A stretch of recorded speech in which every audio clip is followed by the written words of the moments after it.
अच्छा, अगर कहा जाए तो भारतीय जनता पार्टी इसको कई वर्षों से अपना मुद्दा मानती आई कि हमने राम मंदिर बनवा देंगे, हम राम मंदिर बनवा दिए। और उन्हीं की सरकार जो है प्रदेश में भी है और केंद्र में भी है, और राम मंदिर से जो है ऐसे धन के गमन का आरोप लग रहा है, तो इसको आप कैसे देखते हैं? ये हिंदू के सबसे बड़े ठेकेदार बनते हैं आरएसएस वाले।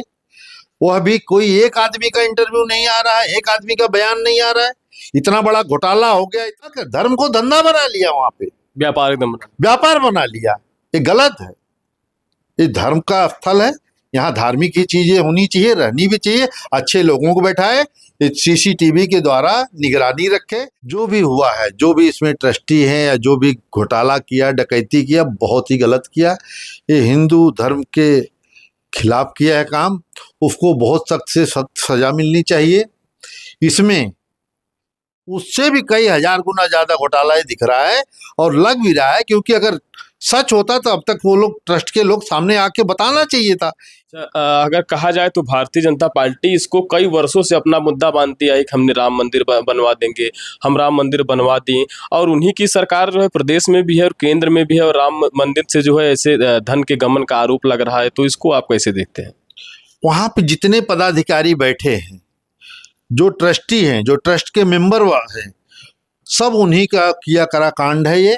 क्योंकि जो अभी बताया जा रहा है, न्यूज चैनलों पे भी आ रहा है कि जो टीवी का जो सीसीटीवी लगा था उसको भी डिलीट कर दिया गया। तो एक बहुत बड़ा आरोप है, सीधा सीधा इशारा करता है कि नहीं आरोप। मतलब इतना बड़ा घोटाला हुआ है। कहीं न कहीं यह तिरुपति मंदिर में जिस तरह से लड्डू वाला घोटाला हुआ था, उससे भी कई हजार गुना ज्यादा घोटाला दिख रहा है और लग भी रहा है, क्योंकि अगर सच होता तो अब तक वो लोग ट्रस्ट के लोग सामने आके बताना चाहिए था। इंक्वायरी, इसको तो मैं भारतीय जनता पार्टी से मांग करता हूँ, माननीय योगी जी से भी मांग करता हूँ, मोदी जी से। ये हिंदू धर्म के आस्था का जुड़ा हुआ मामला है।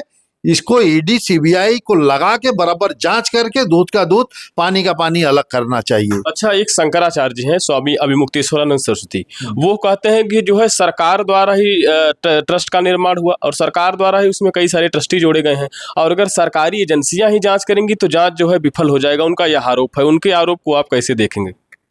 देखो, हिंदू धर्म के सबसे बड़े जो गुरु माने जाते हैं, शंकराचार्य माने जाते हैं। उनका हम हाथ जोड़ के प्रणाम करते हैं। वो जो भी बोलेंगे लगभग सही बोलेंगे। हमारे देश में जो शंकराचार्य होते हैं उनको हिंदू धर्म का सबसे बड़ा गुरु माना जाता है। उन्हीं के आधार पे बताए हमारा हिंदू धर्म चलता है। उन्हीं के बताए हुए रास्ते पे चलने की कोशिश भी करते हैं लोग। अगर वो कुछ बोल रहे हैं तो उनकी बात को समझना चाहिए, सुनना चाहिए। लेकिन आखिर जांच करेगा कौन? पहले तो एफआईआर दर्ज होनी चाहिए। जो लोग हैं वहां पे इनकी गिरफ्तारी होनी चाहिए। बगैर गिरफ्तारी का होके एफआईआर दर्ज अगर होएगा तभी तो ये कार्रवाई आगे बढ़ेगी, नहीं तो कार्रवाई आगे बढ़ ही नहीं सकती है। ये फिर आपस वही चोर लोग अगर आपस में समझौता कर लेंगे तो न्याय कहाँ निकल के नहीं आएगा सामने। तो वही शंकराचार्य जी कह रहे हैं सब सरकारी एजेंसियां हैं, सरकारी लोग हैं, तो कहाँ से न्याय निकलेगा इसको? लेकिन जो आजकल टेक्नोलॉजी है, सीसीटीवी है, सब जगह प्रूफ है, वो उसके द्वारा कहीं न कहीं जांच की जा सकती है अच्छे से। जो उन्होंने सीसीटीवी फुटेज उड़ा दिया और रिकवरी भी हो सकता है। हमारे देश में इतने आजकल टेक्नोलॉजी में लोग इंजीनियर है, सब आगे हैं, वो रिकवरी कर सकते हैं, ऐसा कुछ ही नहीं कर सकते। अच्छा, अगर आरोप सही साबित हुआ तो समाजवादी पार्टी जो है जो इन आरोपों को लेकर जो है किस स्तर तक जाएगी, जो है किस लोगों के बीच में जो है? समाजवादी पार्टी के हमारे राष्ट्रीय अध्यक्ष श्री अखिलेश यादव जी ने ही मुद्दे को निकाला है, उठाया। नहीं तो देश की जनता को तो पता ही नहीं था, और न पता चलने देते ये लोग। आप ये सोचिए। कौन लोग? अरे जो वहां ट्रस्ट में हैं या भाजपा के लोग जो हैं, आप ये सोचिए। हिंदू के सबसे बड़े ठेकेदार बनते हैं आरएसएस वाले। वो अभी कोई एक आदमी का इंटरव्यू नहीं आ रहा है, एक आदमी का बयान नहीं आ रहा है। इतना बड़ा घोटाला हो गया, इतना बड़ा कांड हो गया। हाँ, जहां देखो छूते जा रहे हैं। पहला शुरू हुआ छोटे से, जितना आगे बढ़ते जा रहा मैटर उतना घोटाला बढ़ते जा रहा है। तो हिंदू धर्म के खिलाफ ही है ना, लोगों की आस्था का खिलवाड़ हो रहा है। तो हिंदू धर्म अपने आस्था भगवान के नाम पे जाके वहाँ जो दान पेटी होती है वहाँ पैसा डालता है, जो उनकी भावना होती, जो जिस लायक रहता है दान करता है।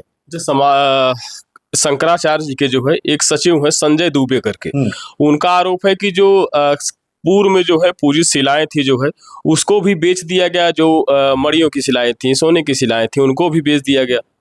हाँ, कल ही न्यूज पे चला है वो मैटर तो, कि 1250 जितनी मूर्तियां थी गायब हो गई, उनका पता ही नहीं चल रहा है। कुछ तो हीरे जवाहरात से मूर्तियां थी, कुछ सोने की मूर्तियां थी, वह सब गायब है, वो नहीं मिल रहा है।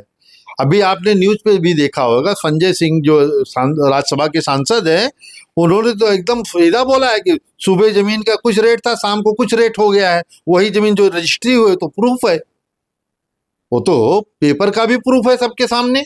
अच्छा, इसको क्या मानते हैं आप? राम जन्मभूमि मंदिर जो है आस्था का मुद्दा हट के अब व्यापार का मुद्दा बन चुका है। देखो, ये भगवान से जुड़ा हुआ मैटर है, इसको लोगों का आस्था का केंद्र ही रहना चाहिए, लेकिन वहाँ जितने चोर घोटालेबाज बैठे, इनको हटा के जेल में इनको डाल देना चाहिए, क्योंकि वो देखो हिंदू धर्म का मंदिर है, वहाँ लोगों की आस्था जुड़ी हुई है, उससे कोई खिलवाड़ ना करे। ये लोग तो खिलवाड़ कर धर्म को धंधा बना लिया, वहाँ पे व्यापार एकदम। व्यापार बना लिया, ये गलत है। ये धर्म का स्थल है, यहाँ धार्मिक ही चीजें होनी चाहिए, रहनी भी चाहिए, अच्छे लोगों को बैठाए, सीसीटीवी के द्वारा निगरानी रखे, सरकार रखे, उसके पीछे और कोई एजेंसी लगाना है तो भी लगा दे, इस मुद्दे को भटकाया ना जाए। यहाँ जो चोरी किया उसको दंडित किया जाए, उसको जेल में डाला जाए, उसकी संपत्ति, उसका घर द्वार जो भी है, बुलडोजर लगा के, मैं तो योगी जी को बोलूंगा उसका घर गिरा दे और उसको आजीवन कारावास दे दे, कि भगवान को जो आदमी नहीं छोड़ रहा है वो देश को क्या छोड़ेगा।